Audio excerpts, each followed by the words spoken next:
అంటే ఏంటి? కేవల భక్తి అంటే ఏంటి? ప్రధానీభూత భక్తి.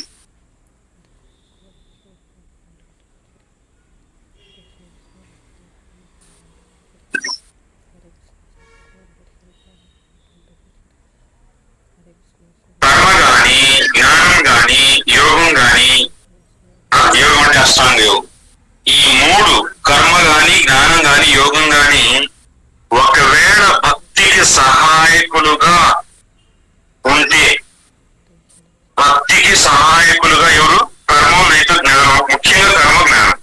యోగం అనేది అప్పుడప్పుడు మనం కూడా చూస్తాము. సో కర్మ లేకుంటే జ్ఞానం భక్తికి సహాయంగా ఉంటే అటువంటి భక్తిని సో ప్రధానీభూత భక్తి అంటారు. అంటే ఏంటి?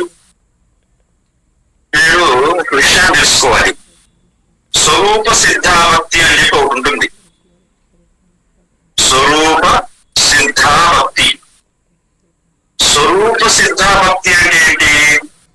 అది సాక్షాత్తు స్వయం భక్తి అన్నమాట. ఉదాహరణకి మీకు ఎలా చెప్పాలి అంటే, శ్రవణం అంటే భగవంతుడి యొక్క నామశ్రవణం, భగవంతుడి యొక్క కీర్తనం, భగవంతుడి యొక్క స్మరణం ఇత్యాది ఈ కార్యాలు ఏవైతే ఉన్నాయో ఈ కార్యాలని ఏమంటాం? స్వరూప సిద్ధాభక్తి అని కూడా అంటాం. ఇంకా మీకు తెలుసుకోవాలి అంటే రూపగోస్వామి ద్వారా చెప్పబడినటువంటి ఏవైతే 64 రకాల భక్తులు ఉన్నాయో 64 రకాల భక్తి 64 భక్తి రకాలు చెప్పారు. 64 భక్తి రకాలు చెప్పారు. ఎక్కడ? సో భక్తి రసామృత సింధు, భక్తి రసామృత సింధు. సో ఈ భక్తి రసామృత సింధులో రూపగోస్వామి గారు 64 రకాల భక్తి గురించి చెప్పారు. అందులో ఏమొస్తే శ్రవణం, కీర్తనం, స్మరణ, విష్ణు స్మరణం, పాదసేవనం, అర్చనం, ఇంకా చాలా ఉన్నాయి. మొత్తం మీకు కావాలని అక్కడికి వెళ్ళి చూడొచ్చు. వీటిని ఏమంటారు? స్వరూప సిద్ధాభక్తి అని అంటారు. ఆ స్వరూప సిద్ధాభక్తికి సహాయకంగా కర్మ లేదా జ్ఞానం కనుక ఉంటే, ఈ స్వరూప సిద్ధాభక్తికి కర్మ లేదా జ్ఞానం అనేది సహాయకులుగా ఉంటే అప్పుడు ఏమవుతుంది? ఈ కర్మ మరియు జ్ఞానం స్వతహాగా భక్తి కానప్పటికీ ఇవి భక్తి స్వరూప సిద్ధాభక్తికి సహాయకులుగా ఉండడం వలన ఇవి కూడా భక్తిత్వాన్ని ప్రాప్తించుకుంటాయి.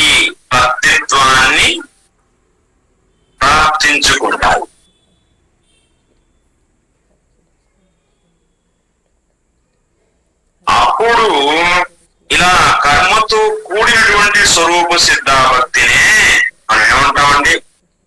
ప్రధానీభూత భక్తి అని అంటాం. ఏమంటాం?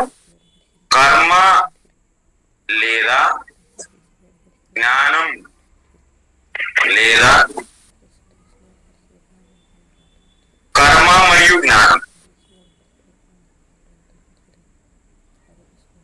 కర్మ లేదా జ్ఞానం లేదా కర్మ మరియు జ్ఞానంతో కూడిన స్వరూప సిద్ధాభక్తిని ఏమంటాం? ప్రధానీభూత భక్తి అంటారు.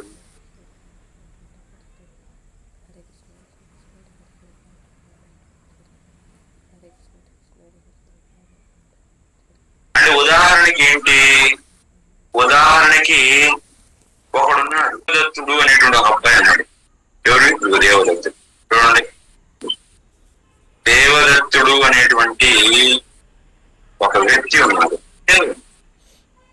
ఇతను ఏం చేస్తున్నాడు? రోజు ఉదయాన్నే లేస్తాడు, మంగళారతి చేస్తాడు, తర్వాత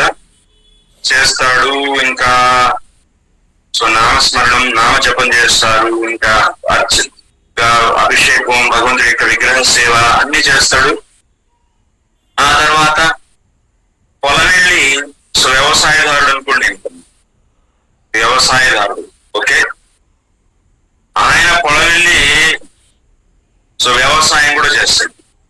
మళ్ళీ సాయంత్రం వస్తారు, మళ్ళీ వచ్చి సో మళ్ళీ విగ్రహ సేవ ఇత్యాది అన్ని చేసుకుంటాడు, సాధన చేస్తాడండి ఇత్యాది.